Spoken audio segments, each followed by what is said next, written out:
impacted our community. I believe we've impacted even our own abilities to think what we can and can't do. For some of you, this might have been the first time you've done this fasting. For some of you, this is just what you do all the time, which is exciting. But this is our first step in really grabbing hold of and going after God in such a new way and believing that this is the time that we're to see the revival that we know is coming. God is showing up and showing off.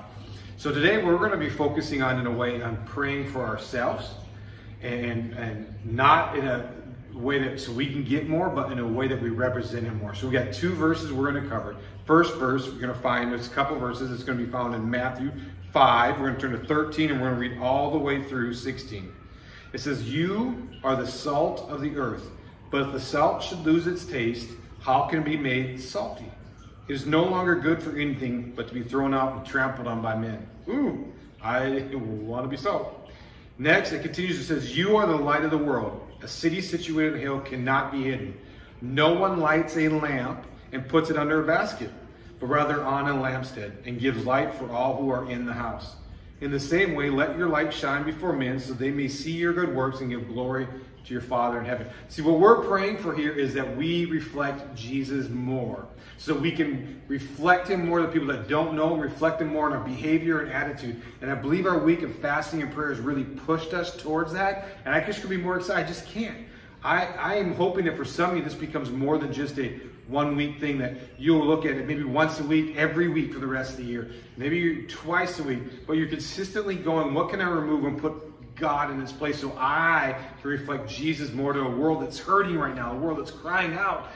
This is a way to do it. Fast prayer and be lifted up and focus on what we're praying on. The second one is going to be just as important, I believe, in this time, is we're going to go all the way to Ephesians 6:14.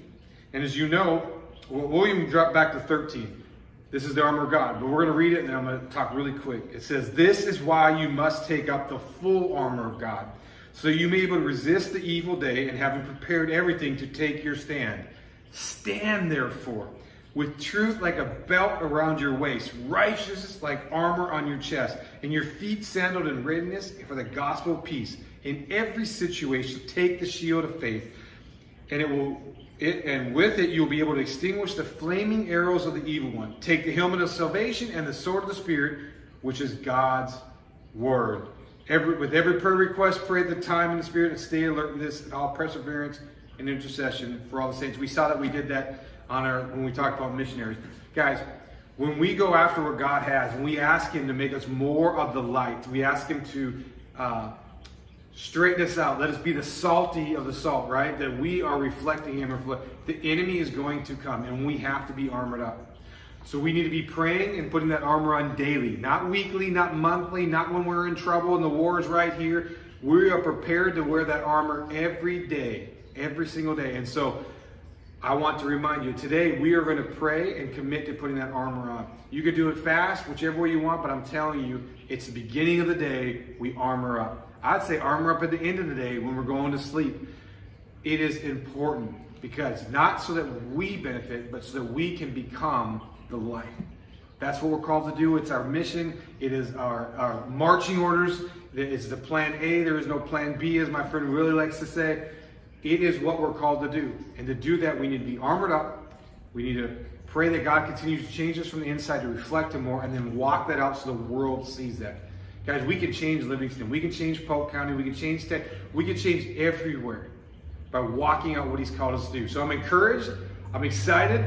Can't wait to see you tomorrow in service. And guys, let's make this more of a habit